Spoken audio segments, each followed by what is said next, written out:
just about anything they can get their hands on.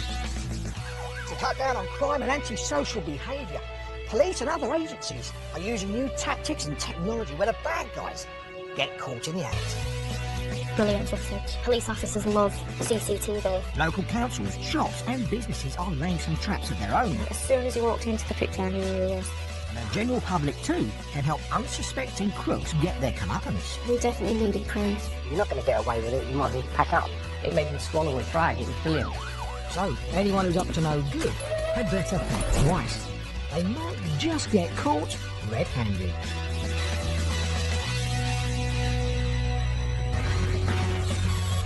Today, a violent smash and grab. To see his hammer in his hand, and I realised then we're in trouble. Dave struggled to protect his family and his business. But is it a wise move? Also today, you better hope you never see this man on your train. He stole from 6 trains, property valuing to £11,000. Can police stop this prolific baggage thief in his tracks? And a criminal making £750,000 and leaving their victims teed off. That's actually my set of clubs running at the corner.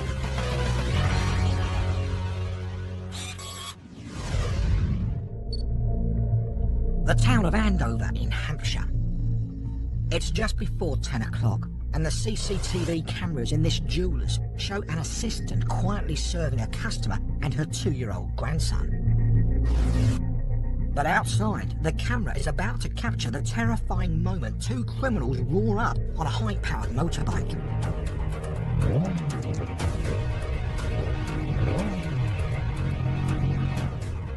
The guy came in and shouted out, "Stay where you are and you won't get hurt." There was a lot of screaming, there was a lot of hysteria, there was a lot of crime. These masked motorbike raiders smash their way into cabinets holding expensive watches. And they don't care who gets hurt. Trying to protect his family from the raiders left shop owner David facing some hard facts. I was disappointed in myself. It came home to me that I'm not invincible anymore. Dave bravely grappled with the raiders. He can't stop them, but he manages to grab something that will later prove absolutely crucial.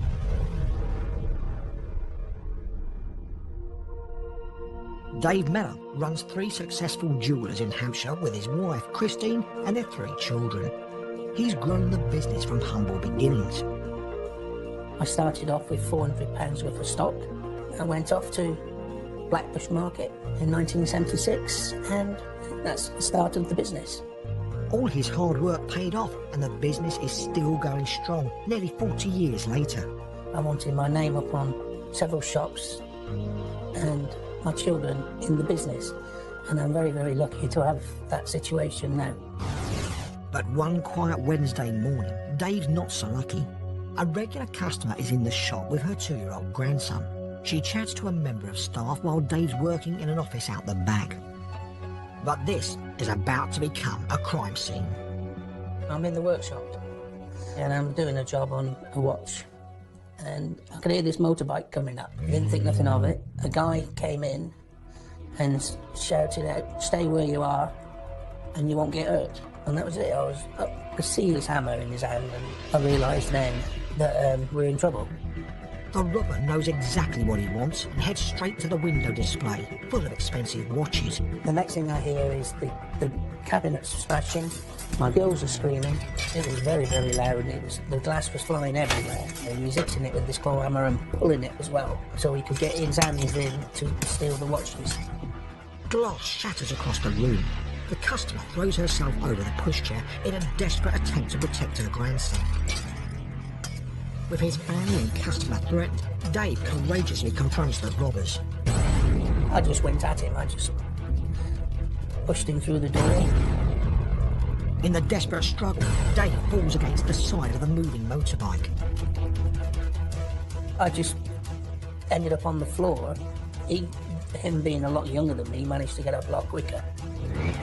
Dave may be down, but he's not out. He wants his watches back and makes a grab for the robber's bag. He panicked and let go of the rucksack because he wasn't going to drag me along the street. And that was it. He got on the raced after his mate because his mate was starting to leave him, and jumped on the motorbike and off they went. Dave's worried that thieves may return for the bag.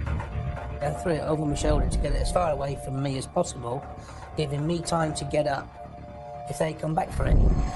Back in the shop, Amy, Dave's daughter, makes sure the grandmother and toddler are okay. Another member of staff from the jewellers and a woman from a neighbouring shop rushed to help Dave. Well, I was annoyed that he got away. That was one thing. I was disappointed in myself because, I mean, it came home to me that I'm not invincible anymore.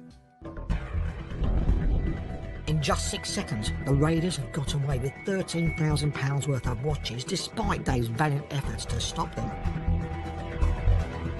He's left injured and in shock after the violent confrontation. The police arrive. Detective Constable Ben Lee of Hampshire Constabulary is there first and finds an emotional scene. You could see that everyone's very much shaken. There was a young lady member of staff who was inconsolable, but you've also got a job to do. You've got to find these offenders. DC Lee starts by checking the bag Dave managed to grab as the bike pulled away. It doesn't contain any of the valuable watches, but it does contain something of great value to the police. Inside the bag was a mobile phone. As soon as we got that phone, we were able to trace one of the suspects. And then on the phone itself, we had all his contacts, all his family details. The mobile belongs to a man called Luke Peveril, but the police will need to prove he's directly connected to the robbery, because the robbers might have found or stolen his phone. It's then that Dave's wife remembers two men who visited his shop a few days earlier. They'd gone straight to the expensive watches. Both were caught on the shop's CCTV camera. My staff were wary of the way they behaved. They were suspicious of them. Then a breakthrough. CCTV from another of Dave's shops showed one of these two men had recently visited there, possibly checking it out as an alternative target. This footage gives a much clearer image of the suspect. It's sent to other police forces and sure enough, the Metropolitan Police identify him as Luke Peveril, a known London criminal. One down, one to go. But we needed that pillion rider. We needed to know his identity. Our colleagues in the London area had given us a name and said who the first suspect was working with. Now, DNA that was taken from the bag corroborated that and gave us that second person's name. Peveril's accomplice is called Tom White. Now armed with both names, the police set about finding them in a game of cat and mouse. They'd known, I think, that the police were onto them, and they were going from hotel to hotel in and around the London area. Within 7 days, we had managed to catch them at a hotel and arrest them. With such overwhelming evidence at court, the thieves plead guilty to conspiracy to rob. Tom White and Luke Peveril are both sentenced to 5 years imprisonment and ordered to pay a victim surcharge. It was brilliant. That news was fantastic. It was a very good sentence. We were very happy with that. Dave's risky wrestling with the raiders when he managed to grab the bag proved crucial. His actions on that particular day were nothing short of brave and amazing. We can't advise as police officers for any member of the public to do that, but his actions have left valuable evidence at scene. Dave and his family are very relieved to know the robbers won't be back anytime soon. They've done a grand job. First class, the police. First class.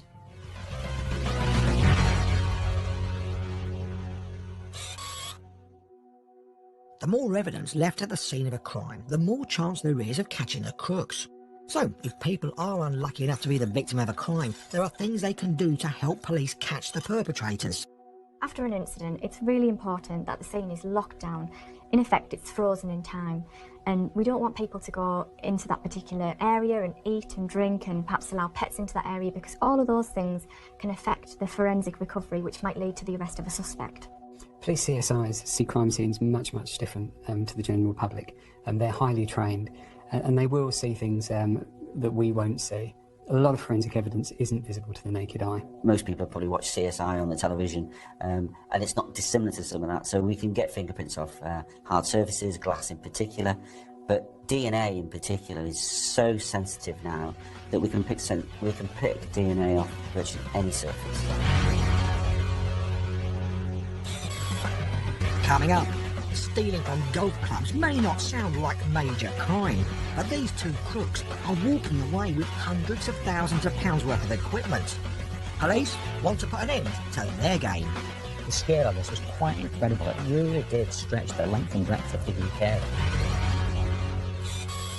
Thieves love busy places and busy people, and that's because busy people have often got valuables in their bags that they can't keep an eye on all of the time.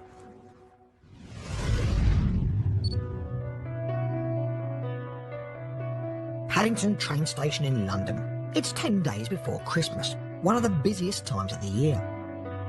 The security cameras monitor the thousands of passengers passing along the concourse, both daily commuters and those going home for the holidays. Amongst the crowd, this man looks like an ordinary commuter. His intentions, though, are anything but ordinary. We stole from 6 trains, property valuing up to £11,000. This man is a prolific thief, targeting bags on trains. He's already known to the police. He changed slightly with his appearance. Obviously, it's a couple of years since I last dealt with him, but you can still tell it was him. While he may have changed, the effect he's had on his victims remains the same. The upset, the utter devastation that you've lost all of your belongings. He's taken the victim's suitcase, and that's a Christmas ring.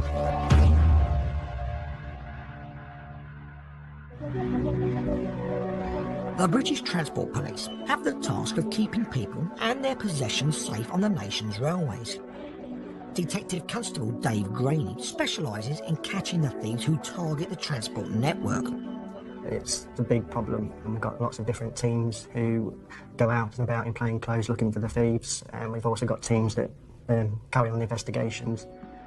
4 million people use the railways every day, so there are plenty of opportunities for the thieves. One method they use is to steal unattended bags from luggage racks on board a train before it leaves the station. It's an easy offence. It's very hard to keep an eye on your bags once you're on the train, and they haven't got eye line to where their suitcases are. For many, the first they know about the crime is when they reach their final destination. It's very traumatic. It's a lot of sentimental items in the suitcase. You know, it's all personal items to the victim. This man, casually wheeling away stolen property, certainly doesn't consider the impact he has on his victims. A few years ago, he went on a spree, stealing 18 bags, one every few days from trains at Paddington Station. Disguised as a passenger, his technique was to seize his moment to jump on the train and then get off shortly after with someone else's luggage. He's thinking no one's seen him, but he's wrong. Transport detectives are experts at spotting criminals from station security cameras. When we get the crime reports, we'll find out where the victim was sat, which carriage. So we will look around that area to see if there's anybody coming off, and there's a person coming out with the bag. To check he's got the right man, Dave rewinds the footage. This is the suspect here. You can tell that he hasn't got any luggage with him, and then he boards where the luggage rack is. And then 50 seconds later, he comes out with the bag. They didn't know the thief's name, but had seen him often enough to recognise him. Then one day, they struck lucky. We were captured him by myself and my colleague, just thinking, let's go over to Paddington and have a look, because we finished late. And then we bumped into him. The man taking bags was Adam Newton. He had been travelling by train from Nottingham to commit his crimes.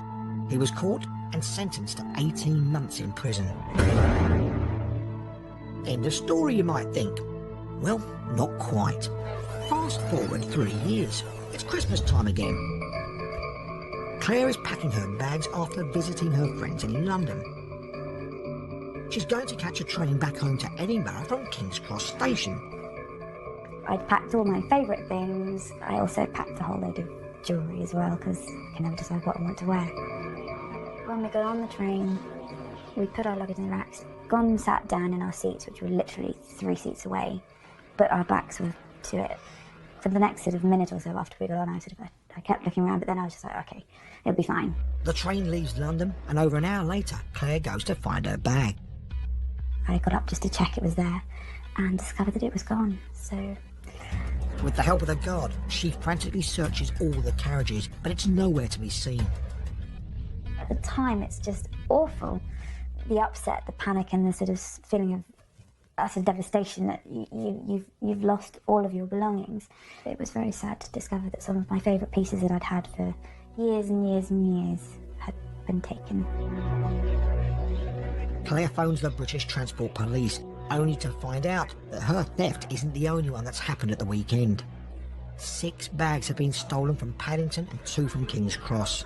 Their combined worth is £11,500. The reports land on Dave's desk a couple of days later. He wastes no time and heads for Paddington. I went to the CCTV suite myself. I'm able to then follow the person around, get the best camera for the best image. Eagle-eyed Dave soon spots a familiar figure. And as soon as I saw him, I thought, gotcha. You know, he changed slightly with his appearance. Obviously, it's a couple of years since I last dealt with him, but he still tells us. Yes, it's Adam Newton. Not long after his stint in prison, he's up to his old tricks again. But this time, he's not waiting days between thefts, but minutes. And this is him there. He went straight from the overbridge down onto the platform. So that's him going into the train there. I don't think he studies what suitcase he takes. He just goes for the easiest one. Moments later, he's back on the platform with someone else's rucksack over his shoulder. He's taking the bag out of the station and spending a couple of minutes rooting through it, seeing if there's anything straight away that appeals to him, and then he'll go straight back onto another train. This is a new tactic for him, getting onto the train with a stolen bag and then swapping it for a different bag. Here, he's stolen 2 suitcases and decides to visit the gents to rifle through them.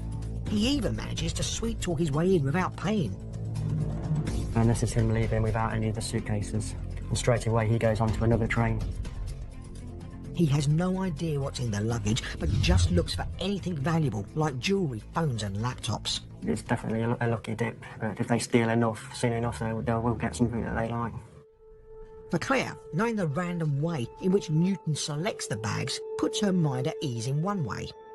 The fact that it isn't people he targets slightly reassured me, because there is an element of feeling unnerved by the fact that you feel like you might have been targeted for whatever reason. Newton seems to have forgotten that the cameras that caught him last time are still there, recording his every move. This one, on board a train, actually catches him taking a bag. He's seen his opportunity now. He's taken the victim's suitcase, and that's a Christmas ribbon. Armed with the footage, Dave goes up to Nottingham to look for him and finds him already in a police cell for another crime, this time on his own patch. He was sitting in custody for the unrelated matter, and as soon as I walked in, he started smiling and he said, look, can we do a deal? I said to him, if we get all the property back, then I'm sure we can do something. Unfortunately, we didn't, so we ended up charging him with all the offences. In court, Newton is sentenced to 15 months in prison. But the detective work doesn't stop there. They managed to find and reunite 5 of the missing bags with their owners. They were grateful, especially one who checked through all the compartments and actually found her computer, which was still in there. So she was quite happy. Another happy owner is Claire. Her jewellery is still sadly missing, but a bag was returned with everything else in it. One officer arranged for my bag to be delivered to Edinburgh Waverley, where I picked it up on Christmas Eve. So I got my bag back for Christmas, which was ridiculously amazing. So I am forever grateful to him.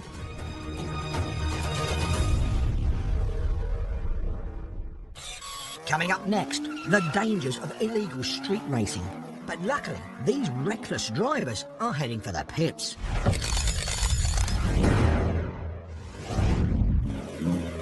No, Formula One hasn't swapped the streets of Monte Carlo for the streets of Tyneside. These reckless drivers are putting a lot of people, including themselves, in serious danger by turning roads into racetracks. And they're off. One by one, they line up at these traffic lights, wait for them to change and then speed off. Luckily, one of the onlookers was so excited, he proudly posted some of his mobile phone footage of the race on the internet. This gave police a clear view of all the car number plates involved and led to the arrest of the shameless speed freaks. They all pleaded guilty to dangerous driving in court. 6 of the 7 were banned from driving, each one of them received hefty fines. So it wasn't a checkered flag they got that day, but the black flag. And that means race over for good.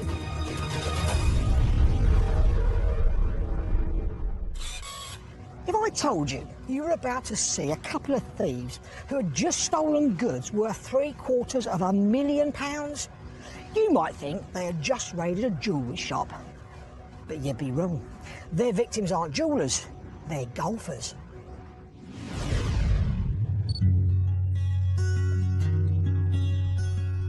The only crime you might expect to find at a golf club is someone cheating on their scorecard, maybe. But most golfers take their game very seriously. Golf, it's some people's lives. They live and breathe the sport, and they're not happy unless they're playing the sport and part of their golf club. However, real crime came to this club one day when the players' lockers were broken into, and they were not alone. The crooks targeted 36 clubs all over the country. The scale of this was quite incredible. It really did stretch the length and breadth of the UK. The two thieves stole hundreds of sets of clubs, netting them £750,000 worth of goods. Victims were left angry and upset. The victims ranged from the elderly to some very young juniors. Of course, they were heartbroken as such, devastated. Dainton Park Golf Club in Devon. In the changing room, two men look like they're preparing for their round, but they're not golfers, and those clubs they're holding don't belong to them. It's a crime they've committed many times before, and although their image has been caught on camera, they themselves had eluded capture. All around the country, golfers like Miles are seething with frustration. That's actually my set of clubs going out the door now. It's £1,200 worth, including the club that my wife bought me for Christmas. Dressed in golfing gear to blend in, they simply follow someone into the locker room. If a door is locked, they sometimes con a member of staff to reveal the door code. Golfers, being polite people, would actually open doors for them, say hi, are you, did you have a good round, have you played here before? Nathan Brown works at Dainton Park, where this footage was recorded. He has visual evidence of how the burglars carefully planned their crimes. He wasn't actually stealing the golf clubs at that time. He was peeking through, having a look what was in there, and he was marking the doors, and so it was quite clear that he was going to come back to those ones. The pair used this same method of pre-marking the doors across the country. At Taunton Vale Golf Club, Reuben Evans found the telltale signs. The targeted lockers were marked in a distinct fashion with a scratch cross. This means as soon as the coast is clear, the shameless thieves act quickly. If they are disturbed by a golfer, they behave normally and pretend to be preparing for their round or duck into the toilet.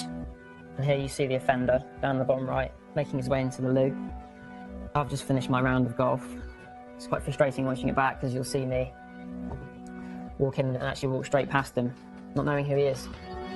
Unfortunately for the police, the thieves know the club's CCTV cameras are watching them. They're actually being quite clever and careful to try and avoid detection, having a cat which can seal their eyes or turn their back towards the cameras. With their identities hidden, there isn't enough evidence to convict them. So while they're still at large, many of their victims buy new clubs and carry on. They call it the bug. People play it and catch the bug and then can't stop. And it seems that crooks can't stop either. A few months later, they return to steal the replacement clubs. For some unlucky golfers like Miles, it seems lightning strikes twice. Any second now, over goes the towel on them, and out go my second set of clubs. Miles was really unlucky. His club took measures to avoid being targeted again, including putting up a wanted poster, and it worked. This is one of our long-standing members who actually recognised the guy from the poster. After he put his clubs in his locker, he immediately came and notified me. But before Nathan reaches the locker room, one of the thieves takes yet another set of clubs. And he's on his way back to steal more when Nathan gets there. I thought I recognised him, but I wasn't sure. I just simply said to him, "Can I help you?" He answered very, very sharply. He said, "No, I'm fine." He then quickly leaves the premises. These two continue their crime spree for over a year. No golf club is safe, and the pair reap the rewards. We think that the total value of the golf club stolen was something like £750,000. The thefts come to the attention of the National Crime Agency, Britain's answer to the FBI. This was considered to be organised crime because we had people who really did use each other's experience and plan ahead to get the property that they wanted. On one occasion, they got 20 sets of golf clubs. worth a value of £35,000. The NCA uncover one of the suspects when he is arrested and questioned about another unrelated crime. His name is Daniel Lloyd. During that investigation, the NCA search Lloyd's house, where they discover more than they expected. We examined his computers and we could see that he'd been searching for different golf clubs throughout the country, but he'd also been searching for ways to unpick locks. With Daniel Lloyd their main suspect, the National Crime Agency waste no time building their case against him. We were in the position as a national agency to really pull together all that information, to liaise with all those different golf clubs, the different police forces. For example, we know that he used to drive his vehicle towards the golf clubs. What we were able to do is to retrospectively track his movements around the country very effectively, even though he was changing his registration plates. Lloyd and his partner in crime are about to land in the rough. It was only when we came to knock on his door again and we arrested him for the burglaries that he became aware of the NCA's involvement in this. Even with overwhelming evidence against them, Lloyd and his accomplice, Joe McCaughey, plead not guilty in court. The jury doesn't agree. Lloyd is sentenced to 4 years and 6 months in prison. McCaughey gets 2 years and 9 months. It's a good score. Well, the seriousness of what these guys did was reflected in the sentences that they received. And the golfers are happy to hear their bogeymen have had their cards well and truly marked. When I heard that they'd been caught, I thought it was absolutely fantastic. One, it was relief, and one, it was absolute joy.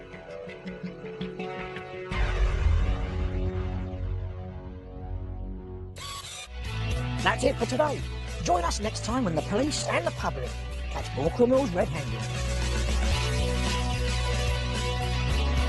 Hotel ratings and luggage storage. Rip Off Britain does holidays next. And looking to tonight, Holby City is at 8, followed at 9 by the second part of last night's Silent Witness, all here on BBC One.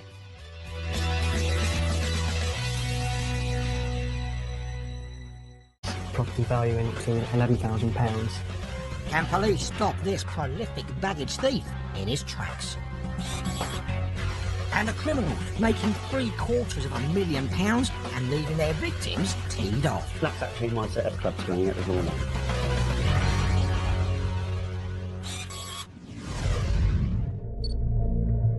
The town of Andover in Hampshire. It's just before 10 o'clock, and the CCTV cameras in this jeweller's show an assistant quietly serving don't care who gets hurt. Trying to protect his family from the raiders left shop owner David facing some hard facts. I was disappointed in myself. It came home to me that I'm not invincible anymore. Dave bravely grapples with the raiders. He can't stop them, but he manages to grab something that will later prove absolutely crucial.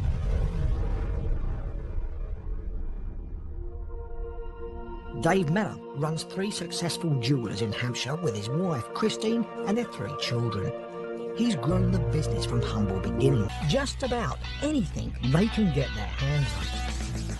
To cut down on crime and antisocial behaviour, police and other agencies are using new tactics and technology where the bad guys get caught in the act. Brilliant footage. Police officers love CCTV. Local councils, shops and businesses are laying some traps of their own. As soon as you walked into the picture, I knew who he was. And the general public too can help unsuspecting crooks get their comeuppance. We definitely needed prints. You're not going to get away with it, you might as well pack up. It made me swallow with pride, it was brilliant. So, anyone who's up to no good had better think twice. They might just get caught red-handed.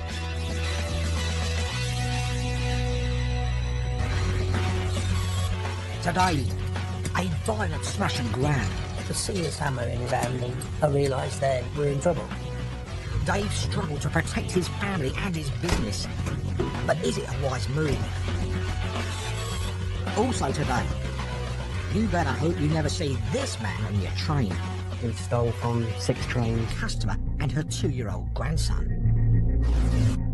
But outside, the camera is about to capture the terrifying moment 2 criminals roar up on a high-powered motorbike.